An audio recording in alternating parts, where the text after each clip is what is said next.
جزاكم الله خيرا والسلام عليكم ورحمة الله وبركاته. بسم الله الرحمن الرحيم. إن الحمد لله نحمده ونستعينه ونستغفره ونعوذ بالله من شرور أنفسنا ومن سيئات أعمالنا. من يهده الله فلا مضل له ومن يضلل فلا هادي له وأشهد أن لا إله إلا الله وحده لا شريك له وأشهد أن محمدا عبده ورسوله صلى الله عليه وعلى آله ومن سن بسنته إلى يوم الدين. Ang lahat ng papuri ay para lamang kay Allah subhanahu wa ta'ala. Sa Kanya tayo nagpapakupkop at humihingi ng patnubay. At gayon rin sa Kanya tayo nagbabalik loob sa ting tayo ay naliligaw ng landas. Tunay na ako'y sumasaksi na walang Diyos na dapat sambahin maliban lamang si Allah subhanahu wa ta'ala. At gayon rin ako'y sumasaksi na si Muhammad sallallahu alaihi wasallam ay ang Kanyang huling sugong ipinadala para sa sangkatauhan. Sumakanya nawa ang pagbati, pagpapala, kapayapaan at pagpupugay at gayon rin sa lahat ng mga tumangkilik sa Kanyang gabay, sa Kanyang sunna hanggang sa pagsapit ng araw ng paghuhukom. Muli po, magandang gabi at magandang hapon sa mga nanonood sa Saudi Arabia. I believe meron din tayo mga viewers doon. At unang-una po ay maraming salamat po dito sa One Maranao, One Muhadara, no? At binigyan niyo po ako ng pagkakataon at naimbita niyo po ako dito sa inyong mashallah napaka mubarak na barnamage na programa po at tumataas ang mga viewers at alhamdulillah at sa kabila ng ito po ay nakita ko yung page at maraming mga muhadir na mga from kabila ng Maranao ay alhamdulillah it's a pleasure na napasama ako na na-invite nyo bilang isang balik Islam na mag-contribute sa magandang programa na ito inshallah at nawa ay biyayaan ni Allah subhanahu wa ta'ala ng malaking ajar ang ganitong uri ng programa at doon sa mga tao na nasa likod nito insha'Allah ta'ala. At ang aking paksa ngayon sa mga oras na ito ay try natin i-relate sa yung season ngayon sa mga panahon natin. Ngayon po ay tinatawag ng ating mga kababayan, mga kaibigan na Christian, ngayon po yung tinatawag na Yuletide season. So, holiday season po o yung tinatawag na panahon ng Kapaskuhan. At nais natin magbigay ng ilang mga ahkam patungkol dito o ilang mga rulings tungkol dito para magkaroon ng awareness ang ating mga kapatid sa pananampalatayang Islam. Pangalawa, ay makapagbigay ng nasiha, makapagbigay ng payo sa kanila on how to approach sapagkat isa itong challenge sa atin lalo na doon sa lugar na kung saan ay tayo ay minority o akaliya. Sana kung nakatira tayo sa lugar ng maraming Muslim, the pressure is lesser. Pero example, kaming nasa Davao, yung iba nasa Manila, yung iba nasa CDO dyan sa iba't ibang lugar at ang majority ay mga Christians ay experience ng pressure yung ating mga kapatid. At yung iba naman ay nagiging magaang ang kanilang mga pagtanggap dito na siyang nagiging dahilan na nailalagay nila sa panganib ang kanilang pananampalataya. Ano po? So, touch natin itong mga bagay na ito at nawa ay bigyan tayo ng taufik ni Allah subhanahu wa ta'ala. So, pauna, nais kong basahin yung verse ng Quran na sinabi ni Allah subhanahu wa ta'ala, "Qul ya ahlal kitab, la taghlu fi dinikum wa la taqulu 'ala Allahi illa al-haq." So dito ko gustong simulan yun. Yung sinabi ni Allah subhanahu wa ta'ala sa Quran na, "Qul ya ahlal kitab." Sabihin mo Muhammad sa mga people of the book, sa ahlul kitab. Ito yung mga Christians at mga Jewish. Sabi ni Allah subhanahu wa ta'ala, "La taghlu fi dinikum." Huwag kayong maging malabis, gulo sa inyong mga pananampalataya. Wala taqulu 'ala Allahi illa al-haq. At huwag kayong magsabi ng patungkol kay Allah, patungkol sa nag-iisang Diyos maliban sa kung ano yung katotohanan. So dito tayo magkakaroon ng balanse. So dalawa yan. Ang kinausap dito ni Allah subhanahu wa ta'ala yung mga people of the book at dalawa yan. Sa lahat ng tafsir natin, nagkakaisa ang ating mga ulama na pag sinabi mong people of the book, yan ay ang mga Nasara o mga Masihi at yung tinatawag na mga Yahudi o mga Hudyo. Dalawa lagi ang pag sinasabi people of the book. It's neither Christian yan o mga Jewish yan. At sabi ni Allah subhanahu wa ta'ala, "La taghlu fi dinikum." Huwag daw anya sila maging malabis sa kanilang mga pananampalataya. "Wala taqulu 'ala Allahi illa al-haq." at huwag kayo magsalita ng patungkol kay Allah maliban na ito ay al-haq, ito yung katotohanan. Bakit ang mga Yahud ay sinabihan ni Allah at mga Nasara, mga Christian? Sapagkat kung titignan natin ang mga Yahud, no, ang mga Jewish, ay masyado nilang binaba si Isa alayhi salam sa paniniwala. Masyado nilang binaba, no? Meron ako dito babanggitin, no, sa aking mga research, no. May isang, kung makikita nyo, may isang kilalang scholar ng mga Yahud, si Skoshet, no, Rabbi J. Emanuel. Sa kanyang article noong 1999, July 29, dito na-publish yung kanilang akida o nabanggit niya rito yung kanilang paniniwala kay Jesus Christ. Sabi, Judaism teaches that Jesus of Nazareth was not the Messiah nor the Son of God.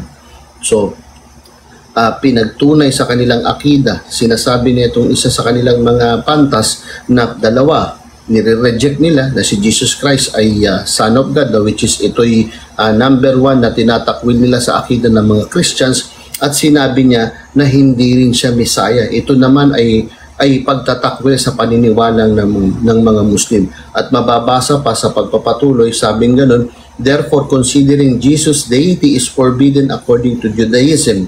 Judaism's rejection of Jesus as Messiah is based on Jewish eschatology, which holds the coming of the true Messiah will be associated with events that have not yet occurred.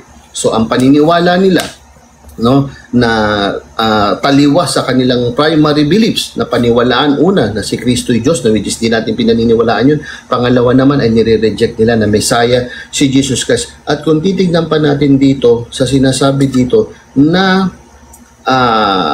si Jesus Christ ay taliwas sa lahat ng prophecy na meron na kinikilala ang mga Hudyo. So ang mga Hudyo, basically, kung magpapalalim pa tayo sa ating pag-aaral, ay nire-reject nila ang existence o anumang propesiya o anumang nubuwa na nag-i-exist kay Jesus Christ.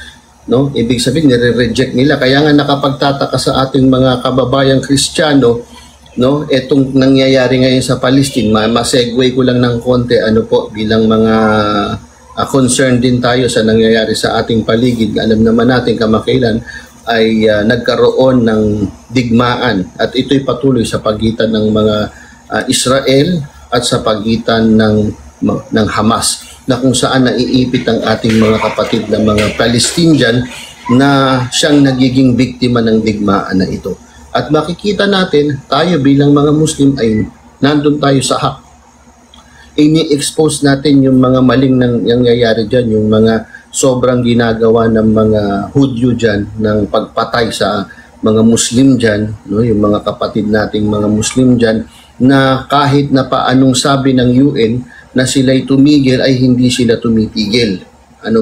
Samantala na sila ang lumalabag sa lahat ng mga batas na meron na pinatutupad sa UN. Ibig sabihin yung engagement sa mga gera, sila rin mismo yung mga lumalabag. At nakita natin, no, sa kabila ng ating paghahayag dito, na pinakikita natin actually sa page ko, sinishare ko yan, yung mga patungkol dyan sa ginagawa nilang mga oppression sa ating mga kapatid na Muslim dyan. Ngayon, may mga kababayan tayong Christian na dapat, no, ay maging patas sa pagtingin nila diyan, no? At dapat nandun tayo lagi sa katwiran. Pero nakakataka bakit meron pang mga parang pumapabor doon sa mga masamang ginagawa nila. Samantalang ang mga Hudyo na to, kung titignan ng kanilang pananampalataya, kung titignan ng kanilang doktrina, ay sila ay hindi naniniwala kay Hesukristo, no? Bagkus tinatakwil nila ang anumang merong deity pagdating sa Christian o pagiging Masih o pagiging Messiah ni Jesus Christ pagdating naman sa ating mga Muslim. Tinatakwil nila lahat yan. Samantalang tayong mga Muslim, ano sabi natin sa banal na Quran? La tajidanna wa la tajidanna ashaddun nasi adawatan lilladina amanu al-yahud walladina asyraku wala tajidanna aqrabahum mawaddatan lilladina amanu alladina qalu inna nasara. Sabi ni Allah subhanahu wa ta'ala sa Quran, hindi daw kanya tayo makakakita ng pinakamasidhi na kumakalaban sa mga mananampalataya kundi ang mga Hudyo. Ibig sabihin, ang mga Hudyo, lahat ng mga sumasampalataya, makikita natin even in the time of Moses, talagang masyado ang kanilang ginagawang paglabag sa mga sumasampalataya. At ngayon naman, ang mga Muslim naman ay ganun din ang kanilang pinakikita. At sabi natin dito, wala tajidan na akrabahum muwaddatan lilladina amanu alladina qalu inna nasara. At hindi naman daw anya tayo makakakita ng pinakamalalapit sa puso ng mga believers, tayong mga Muslim, silang mga nagsasabing sila yung mga Nasara, silang mga Christians. So, kung titignan natin, sa Islamic beliefs, ay ang malapit sa puso ng mga Muslim ay ang mga Christians. At ang mga Yahud naman na ito, lalo na itong mga Zionist na ito, sila itong asyadun nas, no? Pinakamasini sa mga tao na kumakalaban sa mga mananampalataya. They rejected Jesus Christ, samantalang ang mga Muslim, naniniwala tayo, nananampalataya tayo na si Jesus Christ nag-exist, na siya ay sugo ni Allah subhanahu wa ta'ala, na siya ay Messiah. So ito yung calling sa ating mga kababayang Kristiyano na kaming mga Muslim, kami yung nagsasabi sa banal na Quran na kayo ang pinakamalapit sa aming mga puso. At ang mga Yahud na ito, kung titignan mo ang kanilang pananampalataya, kung titignan mo ang kanilang mga akida, sila ay ang mga kumakalaban sa mga sumasampalataya, and they even rejected ang prophecy ni Jesus Christ. No? Kung makikita mo yung mga extreme na akida ng Jewish, they even say that Jesus Christ is bastard, that si Jesus Christ ay impostor, samantalang ang mga Muslim ay part ng ating akida na manampalataya na si Jesus Christ ay ang Al-Masih, siya ay pinadala ni Allah subhanahu wa ta'ala, kabilang siya sa tinatawag na Ulul Azam, kabilang siya sa mga tinatawag na mga mighty o kilalang mga malalakas na propetang pinadala ni Allah subhanahu wa ta'ala. So yan yung isa.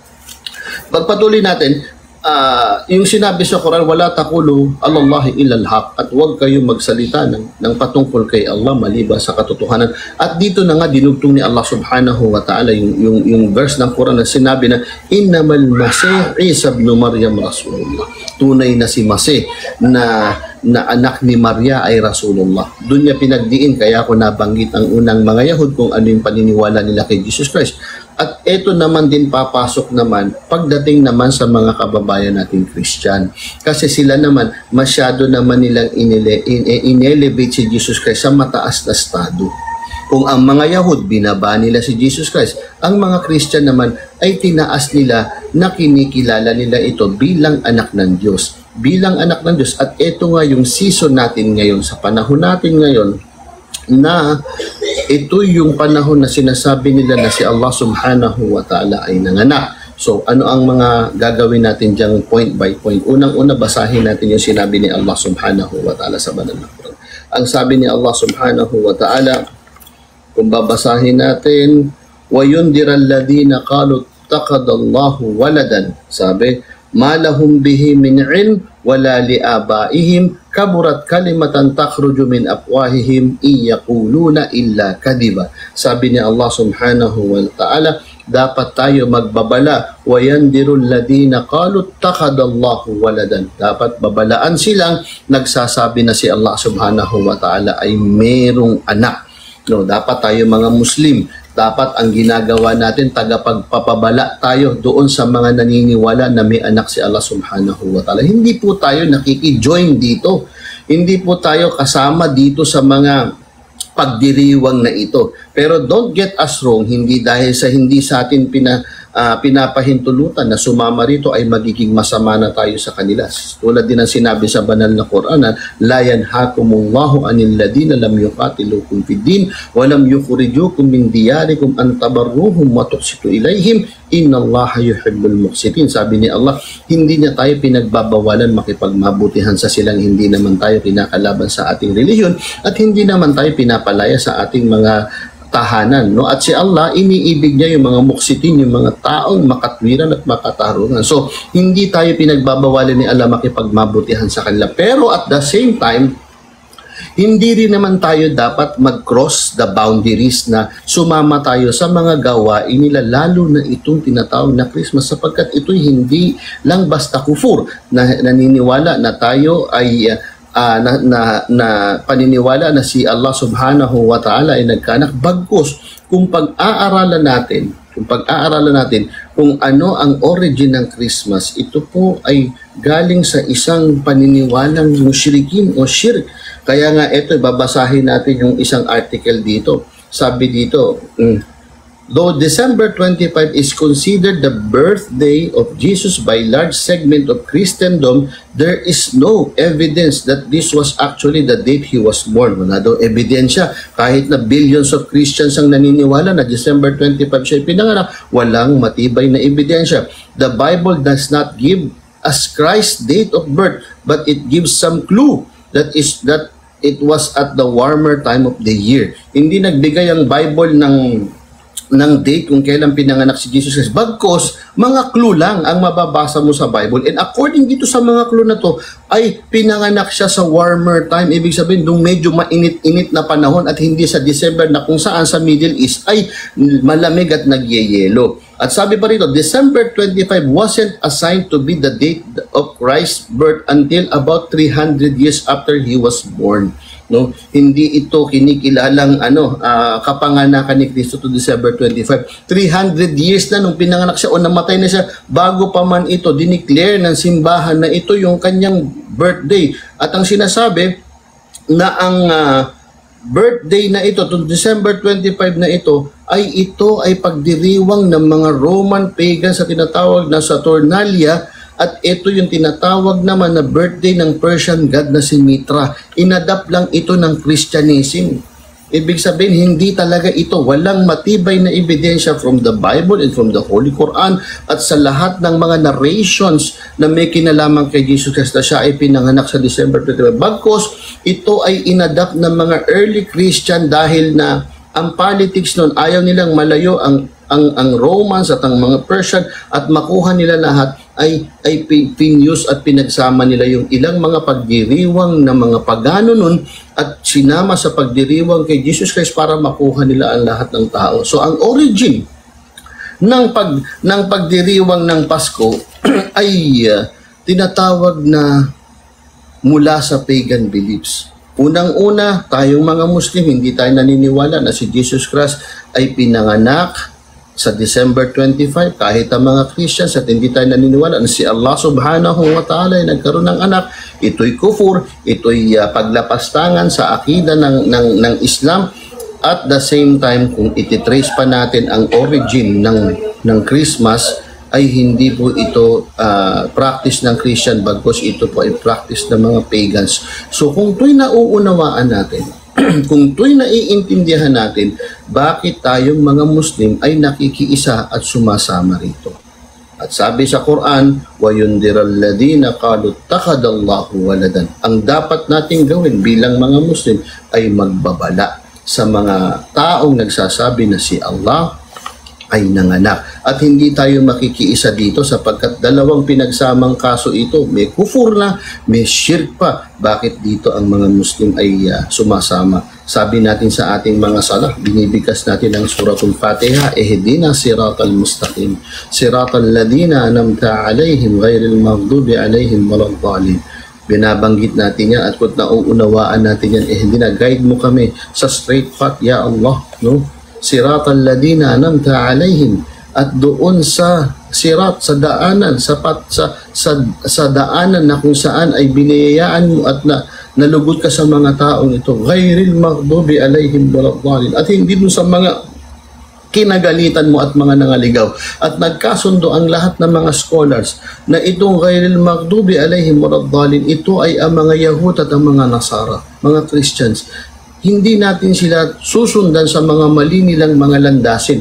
Binibigkas natin yan sa suratul Fatiha. Pero bakit may mga ilang Muslim, subhanallah, ay sinusunod nila itong gawain ng mga Christians na ito? Minsan tayo pa yung nangunguna. Dapat pag-ingatan natin ang ating mga anak, pag-ingatan natin ang ating mga kapatid dito sa gawaing shirk na ito.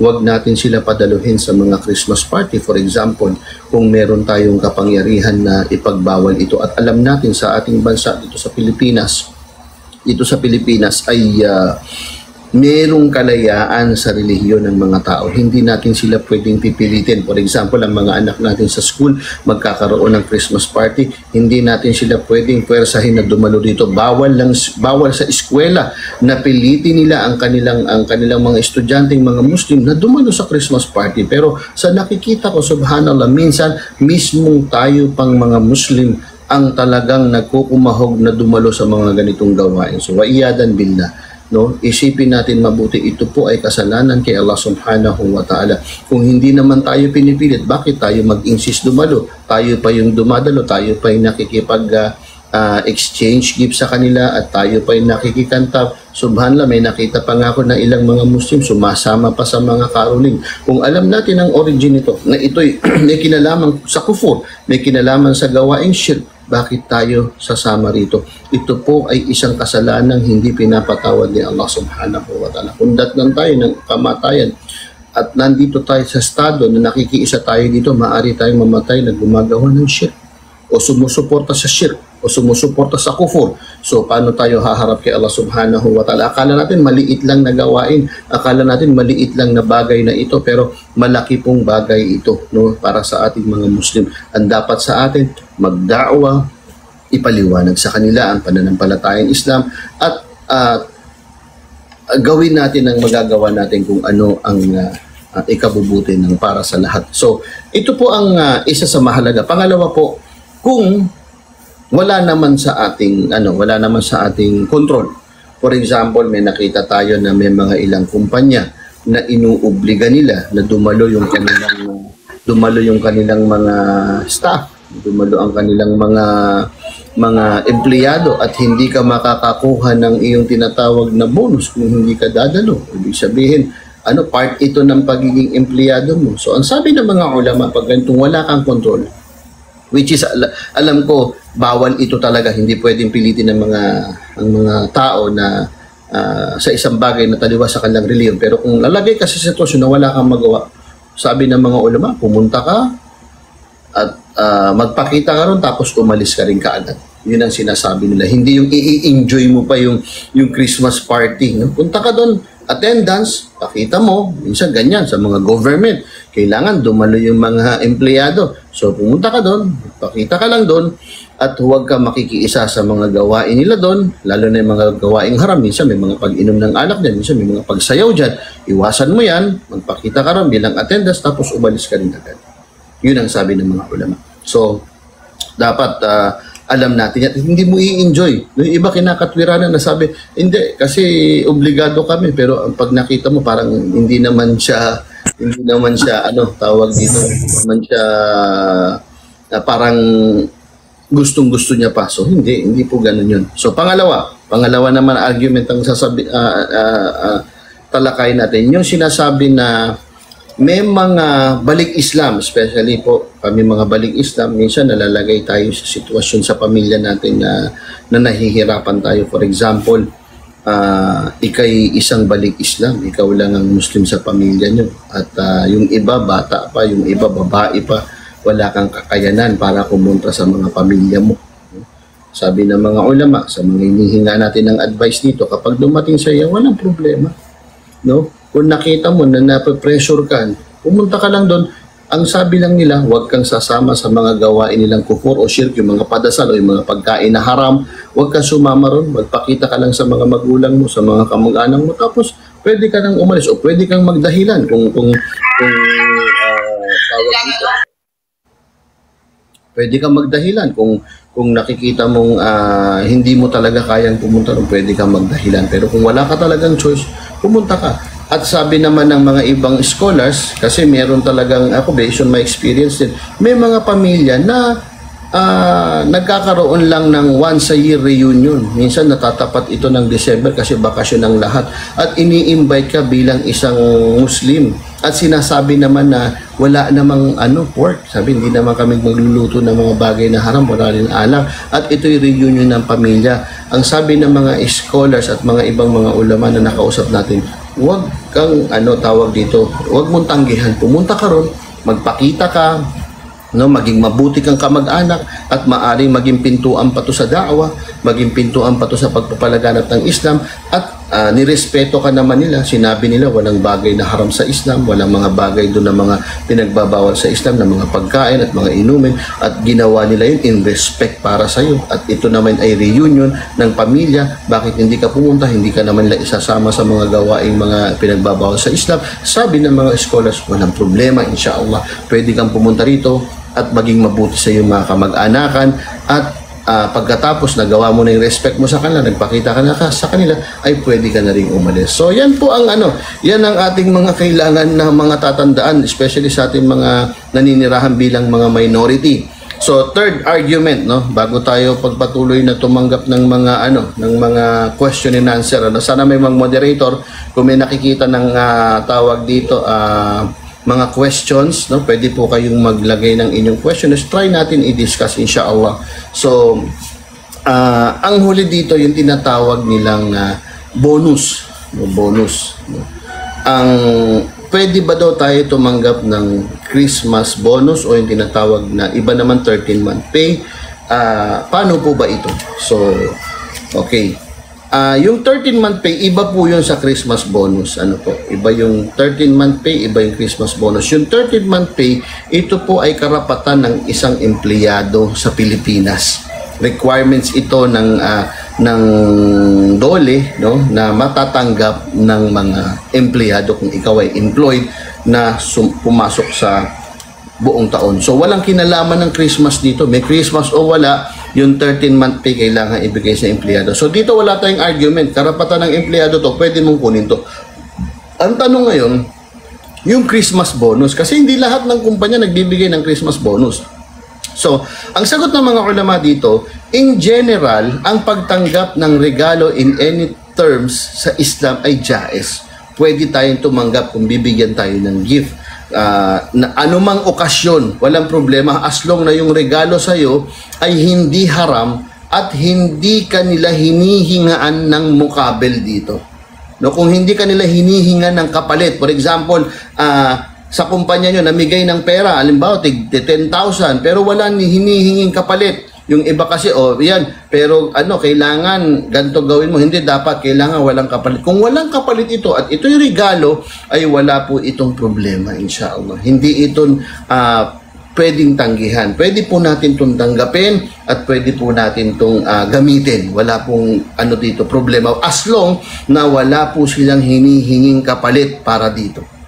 Wala po silang hinihiling na kapalit para dito. So, naman pagdating sa mga pagkain, yan din po. Actually, merong mga argument dito. Kung yung pagkain na yan ay regalo sa iyo, even na sa mga panahon ng ganito, na nagluluto ang mga tao, pamilya mo, nagluluto sila, ay pwede itong tanggapin. Wallahu ta'ala a'alam. Pero based on my research, magkaiba ito, yung niluto sa pagkain ng Pasko dahil nagkakaroon ng celebration, kainan, parang bang azuma yan o walima yan o anumang gathering yan, parang pakain yan. Unlike po yan, magkaiba yan kasi yung mga pagkain sa mga fiesta, sa mga piyesta ng mga patron. Iba po yung kasi may paniniwala na yung luto doon sa piyesta ay inaalay doon sa kanilang patron. So, hindi po pwedeng yung pagkain natin, kinakain natin Muslim, ay inaalay sa mga Diyos-Diyosan. Hindi po tayo pwede kumain nun.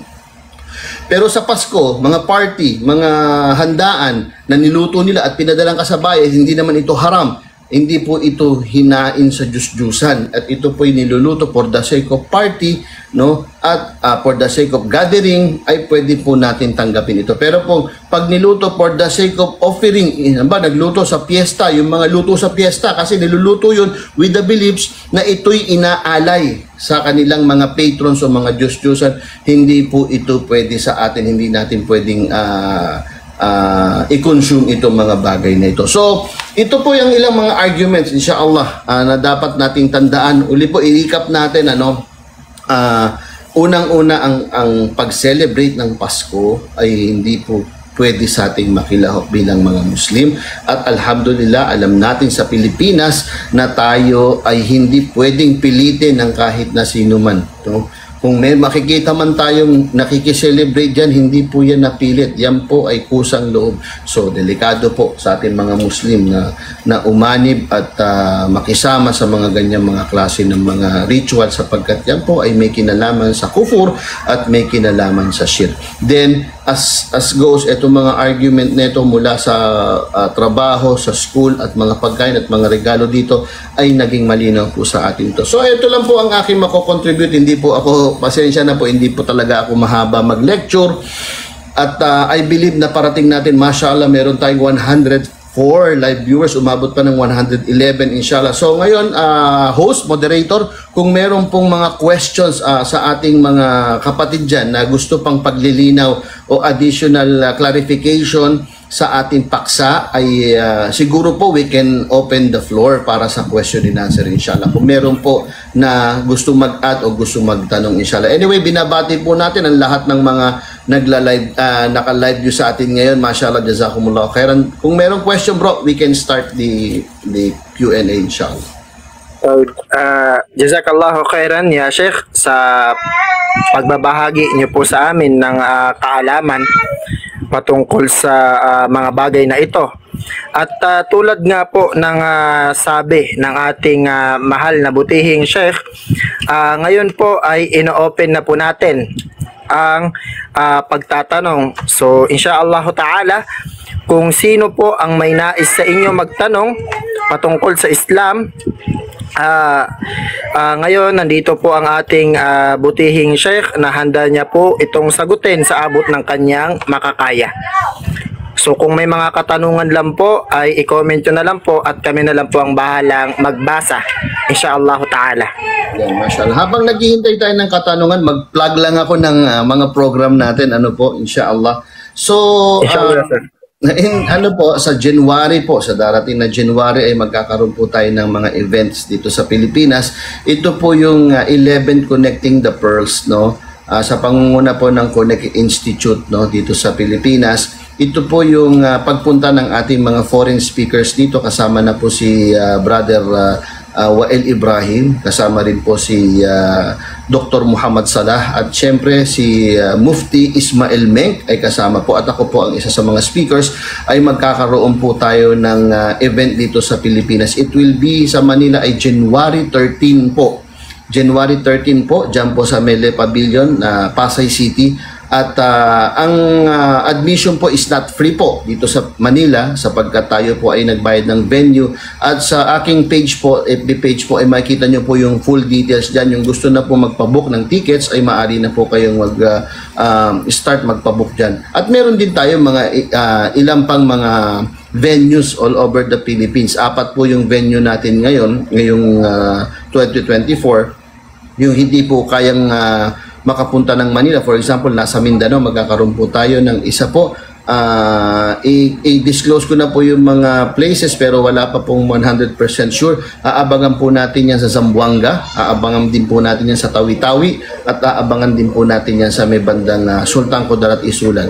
So yung details po hindi pa po planchado, pero insyaallah ta'ala ay ipopost po namin yan anytime inshallah. Pero sa Manila, sure na po tayo dyan, yung Connecting the Pearls, no? Na meron po tayong theme na Allah is, no? Ibig sabihin, Allah is, yung kadugtong nun, yung po yung mga paksa namin. So, andun po si Mufti Meng, nandyan si Dr. Salah, nandyan si Brother Wael Ibrahim, at yours truly po, kasama po sa mga lecturers dyan. At insyaallah po, tangkilikin po natin yung mga ganitong mga programa. At subhanallah, hindi po kayo magsisisi dito. Pag nakadalo kayo, you will be inspired, you will be full of knowledge, ma-inspired kayo sa mga lectures natin dyan at mga presentation natin. So, yun po ang aking first announcement. Pangalawa po ay ini-invite ko rin po na tangkilikin nyo po yung aming mga page. Meron po ako mga page. Although, yung page ko po sa yung page ng aking kapatid, no, na si Ahmad rahimahullah, ay kamakailan po ay nahack. So nasa process pa rin kami ng pagbawi nun, pero meron po akong 3 page pa rin ngayon na yung EJ Vlogs and Films and Media. Ito po yung aking isang ginagamit. Tapos may Isa Javier din po ako, at meron din po akong Risala. I-check nyo lang po, nasa page ko naman po lahat ng link. Ustad Isa Javier, nandyan po, at tangkilikin nyo po kung gusto nyo makafollow po ng mga continuous pong paggawa ng mga Islamic content in Filipino. Nandyan po yung mga content ko. Meron din po akong YouTube at ngayon po nag-i-start ako dito sa may TikTok. Jazakumullah khair sa One Marana, One Muhabara sa kanilang pag-invite sa akin para mag-promote ko din inshallah yung mga pages natin na nagpo-provide ng mga Islamic content inshallah. So yun po. No? So kung may question po tayo dyan na moderator, pwede po tayong magbasa doon inshallah. Inshallah ya Sheikh. Ito po, first question po natin ngayon. Paano po kung may barkada kang Christian, tas in-invite ka sa birthday niya para makiselebrate? Haram po ba? Unang-una, of course, ang pag sinabing celebration ng birthday ay tapos Christian o barkadang Christian, marami pong mga consequences dyan. Unang-una, yung mga handa dyan, you cannot be sure na halal yung mga pagkain dyan.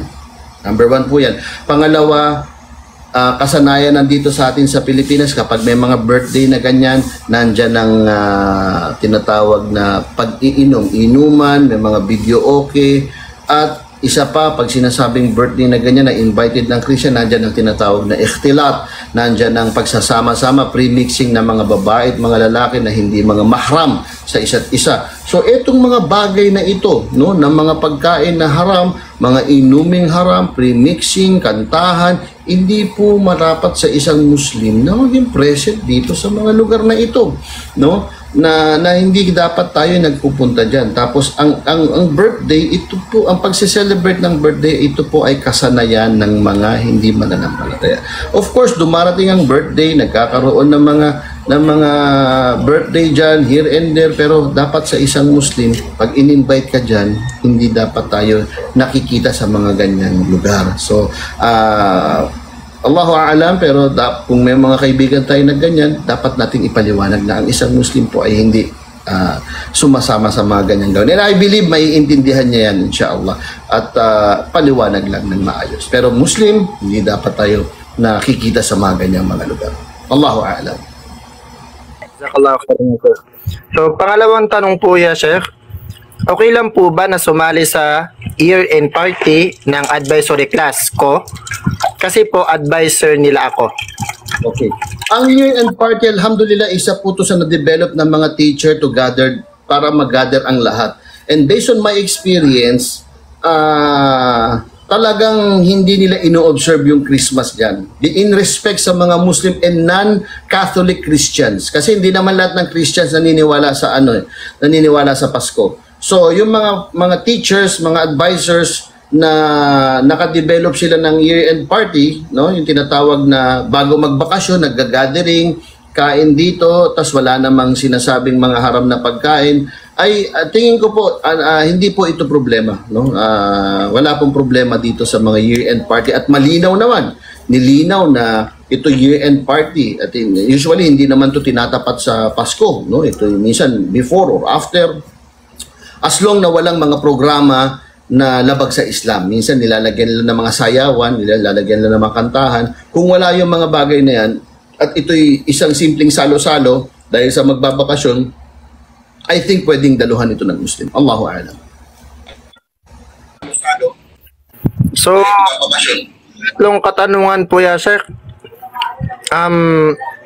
Dito, hindi po ba haram na ipanalangin ang pagkawala ng maaga dito sa mundo? Parang ang ibig sabihin ng tanong nito, Sheikh, parang ihilingin niya sa Allah na mawala siya kaagad. Siya sa sarili niya. Opo. Kasi ang alam ko sa mga Muslim, ang kamatayan hindi natin to kinatatakutan. Although takot in a sense na pinaghahandaan natin ito. Pero hindi ito hinihiling, no, na mamatay ka kaagad. Bagkus ang ating panalangin na kung ang buhay, kung pagpapahaba ng buhay ay makabubuti sa akin, ay iloob mo, at kung ako naman ay kunin mo ko nasa kalagayan ng may pananampalataya sa iyo. Ganun yan eh. No? Ang panalangin kay Allah, Ya Allah, kung tingin mo na makabubuti pa ang paghaba ng buhay ko, ipag-adya mo, at kung tingin mo naman na ako'y kukunin mo ng maaga, sana kunin mo ko nasa estado ng pananampalataya. Yan po ang panalangin. Hindi pwedeng manalangin tayo na kunin na tayo ni Allah subhanahu wa ta'ala. Ang panalangin, kung kukunin man niya tayo, ay kunin niya tayo nasa estado ng iman. Ganyan po. 5. Sheikh, mga ilang katanungan na lang po ba ya, Sheikh, yung pwede niyo pong tanggapin? Siguro kahit mga, kung ilan pa nandyan, mga 3 to 5, no problem, basta mabili. Inshallah ya, Sheikh. Jazakallahu khairan. So, sunod po na katanungan niya, Sheikh. Nahihirapan po ako sa pagkain sa ibang bansa. Ang tinutukoy niya po dito ya, Sheikh, yung New York, sa USA. Lahat ng restaurant nagluluto ng haram. What to do? Ayan. Of course, kapag napagtunay na yan ay nagluluto ng haram, ay nandun ka sa kailangan iwan mo na yan. No, kung talagang wala kang makitang pagkain doon at malinaw na meron talagang tinatawag na contamination ng kung may manok man sila, talagang talagang malinaw sa iyo na contaminated sila, no? Naghahalo sila doon sa bagay na haram, ay kailangan mo siyang layuan. Kasi basically, kung nasa New York ka, ang majority naman dyan, Ahlul Kitab, people of the book, ay pwede natin kainin yung kanilang mga pagkain na halal. No, pwede. Diba, nagluto sila ng manok at nakita natin na hindi ito nahalo sa mga bagay na haram, pwede mo kainin ito. Pero kung malinaw sa'yo na naghahalo talagang talagang ustad, nakita ko talaga isa talaga yung nilutuan nila, yung pinaglulutuan ng haram at yung pinaglulutuan ng mga manok ay talaga iisa. So pag ganon, malinaw sa atin na hindi tayo pwedeng kumain doon. Ano mga alternative? Alam ko sa New York, yan ay multicultural country, city yan. May mga Muslim dyan. May mga Muslim dyan, pwede kang magtanong sa kanila o mag-purchase sa kanila ng mga halal products. Kung wala naman ay pwedeng diretso kang bumili sa sa palengke ng mga isda o mga gulay. At I think kung ang tindero naman o may-ari naman ay mga Christians, even beef saka chicken, pwede kang bumili yan. Pero yung restaurant, kung malinaw sa'yo, although I believe New York City is isang multicultural city yan, I think may mga halal restaurant dyan. Pero kung wala at malinaw sa'yo na puro haram talaga, might as well talaga, you must prepare your own food. Yan po ang payo ko. Allahu Akbar. Dito po sa taas, baka may katanungan po kayo dito. Dito sa mga nasa taas ngayon. Sino po yung may katanungan dito? Waalaikumsalam warahmatullahi wabarakatuh. Opo, sige po.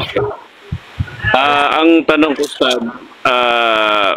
halimbawa, yung nasa mall, mayroon tayong tinatawag na nagsisale yung mall sa ngalan ng Pasko. Apo, pag bumili ka ba doon, halimbawa isang pantalon, ang presyo ay 1,000 at nung dumating ang Pasko, nagiging 500 pesos. So ang tanong, pag bumili ka ba, binili mo yung pantalon na yon or yung gamit na yon dahil bumaba siya dahil sa ngalan ng Pasko, ang tanong doon ay haram ba ito bilhin or pwedeng bilhin? Allahu alam, pero wala ako nakikitang may kinalaman sa din o sa relihiyon o sa pananampalataya yung mga sale ng mga tawag dito ng mga store o mga mall. No, this is their strategy para makagather ng mas maraming sales at wala itong kinalaman sa anumang pananampalataya na kaya nila sinelyo kasi naniniwala sila na pinanganak si Kristo kaya mababa. Hindi naman po ganun yun. No? Kaya namin sinelyo ito kasi ang mga tao may bonus, may pera. So, mas sa amin kayo bumili kasi mas mura kami ngayon. So I think walang problema sa isang Muslim na kumonsume dito kasi it's a market, no? Nandyan yan. Tawag dito pag Pasko, lahat talaga ng bagay nagbababaan dyan, yung mga damit, tas yung mga pagkain nagmamahalan, ganun din. For example, vice versa, kung ang pagkain mahal at season ng Pasko, bagbabawalan din naman ba natin bumili yung mga Muslim kasi mahal yung pagkain? Hindi po. Well, mga asukal, mga bigas, nagtaas because of Christmas. Same concept. Nagbababa po yan, nagsisale po yan sila sa Christmas, hindi dahil sa kanilang pananampalataya. Hindi dahil sa kanilang akida, kaya sila nagsisale. Nagsisale sila kasi season yan eh. No? Maraming mga maraming mga marketing strategy yan. So, Allahu a'lam, pero walang problemang i-consume ng Muslim yan. They can buy sales, no? Walang problema yan. Allahu a'lam. Inshallah. So ngayon ay tatanggap na lang po tayo ng isang katanungan, inshallah ta'ala. Huling katanungan. So dito po sa taas, mayroon po bang nais pa po magtanong? So kung wala ay magbabasa tayo dito ng huling katanungan insyaallah ta'ala. So ito panghuling katanungan. Ang isang Muslim po pag nakapasok sa simbahan ng Christian, ano po ang pwedeng gawin? Unang-una ang isang Muslim ay